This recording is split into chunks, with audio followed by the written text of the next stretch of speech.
As a lactation consultant, I have the opportunity to see and hear many breastfeeding myths. Some of these old wives' tales and myths have been perpetuated for generations, and others have become more common in recent years due to social media. In this video, I am going to bust some of the most common myths that I hear about breastfeeding and pumping so you can know what to believe. Before we jump in though, make sure that you've grabbed a copy of my free ebook, Breastfeeding Through the First Year. This is an amazing guide to give you a great overview of what to expect during the first year of breastfeeding. It's in the description below. We are going to start with my favorite one, and that is that breastfeeding is supposed to hurt. I don't know where the idea came from that breastfeeding inherently just hurts, but this isn't true.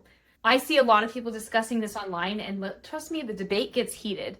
I especially see labor and delivery nurses for some reason on Instagram sharing that if anyone says breastfeeding doesn't hurt, they don't know what they're talking about because it does just hurt and you have to get through it.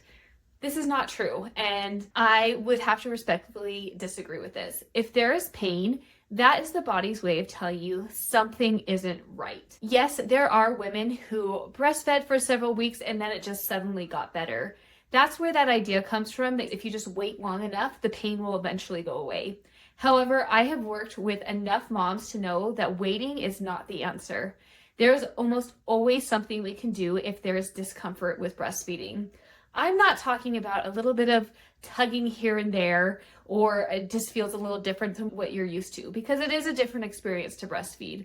If you are in toe curling pain, there is any type of damage, there's blood, you just can't stand to breastfeed during the next session, or even if it's just initial latching pain, reach out for help. I never want somebody to think that they just have to wait X amount of weeks before they can get help with breastfeeding. I can't think of a single mom that I've worked with that we haven't at least been able to improve breastfeeding pain, even just a smidge. Sometimes the issues are harder than others to figure out, but there's almost always something that we can do. Myth number 2 is that 24 and 27 are the average flange size. Yes, these are the flanges that come with just about every single pump that's out there, but that doesn't mean that's the size they should be. These flange sizes were designed many years ago, and they really weren't based on research, and they haven't changed. However, in recent months, there has been great research that's come out that actually supports the idea of a much smaller flange size. I've seen this in practice with dozens and dozens of patients that I've seen in my office. I have not sized over a 19 in the last year. I'd say the average is actually about 14 millimeters. Now, there's a lot of people out there that might disagree with this, but I will stand behind it 100% that 24 and 27 are most likely not your flange size. Next is that low supply is extremely rare. There is just not a ton of great research out there available on low milk supply, but figures usually jump from anywhere between 2 and 15%. Yes, many mothers can produce enough milk, and there is perceived low milk supply where your supply is actually adequate, but for whatever reason, you feel like it's not enough. However, when it comes to true low milk supply, which can happen for so many different reasons, there are a lot of women that experience it. And saying, oh, low milk supply is rare, don't you worry, doesn't help, because it is so important to screen for low milk supply during the pregnancy period so we can help those moms have a better chance of success from the start. And even if it is just 2% of moms, that 2% matters, and acting like it's just not something that we even need to worry about doesn't help anybody. If you struggle, if you're worried about your milk supply or don't know what's normal, be sure to reach out so we can have a conversation. The next myth is that your milk supply might just dry up overnight. I have heard so many moms worry themselves sick that one day they're just going to wake up and their milk supply is gone. Yes, there are some rare circumstances where your supply drops significantly overnight. The main times I see this is with mastitis and severe clogged ducts, sudden onset of severe illness, especially when it's related to the GI system, if you're throwing up and things like that, or with birth control and decongestants. But in these situations, we can almost always bring that milk supply back. With that said, I rarely see a mom who has her milk supply just suddenly disappear where she was producing lots of milk and the next day it was gone. I'm not saying it hasn't happened. I actually had a client recently where that did happen, but in the same time, we have been able to bring it back up. If you've established your milk supply and you do experience a sudden drop in milk supply, then there's almost always something we can do. The next myth is that you need a freezer full of milk. This is one that social media has really perpetuated. But the truth is, you do not need a freezer full of milk. I would even venture to say that many of you don't need a freezer stash at all. For some reason, over the past decade or so, moms have been made to feel like they need to have enough for their baby and then everybody else in the neighborhood.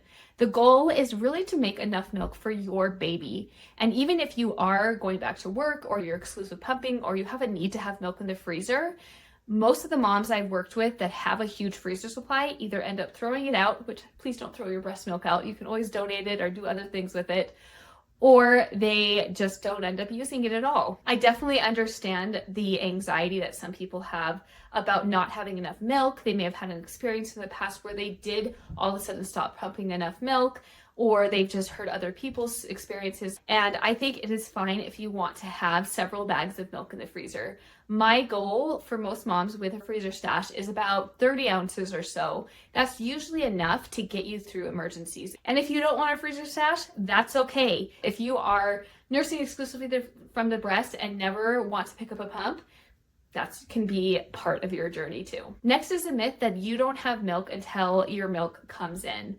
I can't stand this because it really undermines the importance of colostrum and its role in the breastfeeding process. Colostrum is your first milk that begins to be produced during the second trimester of pregnancy. When your placenta is delivered, your colostrum production jumps up and it starts being produced in a little bit larger amounts. Around day 2 to 4, your milk starts to transition to mature milk.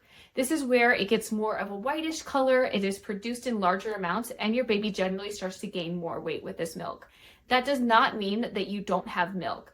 Colostrum is milk and is generally all most babies need that are being fed on demand and that are transferring milk well during those first few days. Of course, it's important to make sure that you know what the signs of dehydration are and the signs that your baby isn't getting enough, because there are situations where a baby just is not transferring enough colostrum and that can be a problem.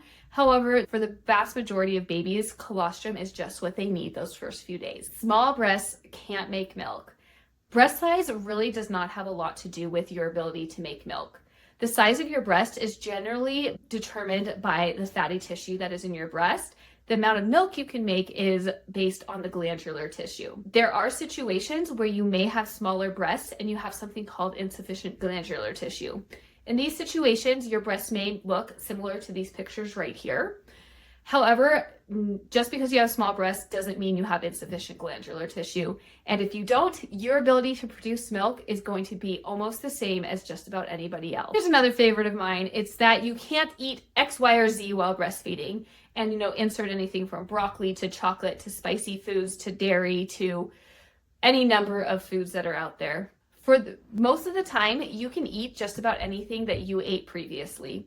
There are some foods that some babies are more intolerant to than others. I would say the most common are going to be dairy and soy, but even then, that is going to be a lot less common. You don't need to avoid those right off the bat unless you have a significant history of allergies within yourself or with prior children. Things like broccoli really are not going to be affecting your baby or your breast milk. Instead, try and eat a variety of foods and spices and flavors that actually can go through to your breast milk, and try not to stress about it. If you are noticing that your baby is especially fussy, you should work with a lactation consultant. We often jump straight to food, which sometimes is the culprit, but there's often something else going on as well. So it's important to not necessarily cut all your favorite foods out just because you're worried it might hurt your baby's tummy.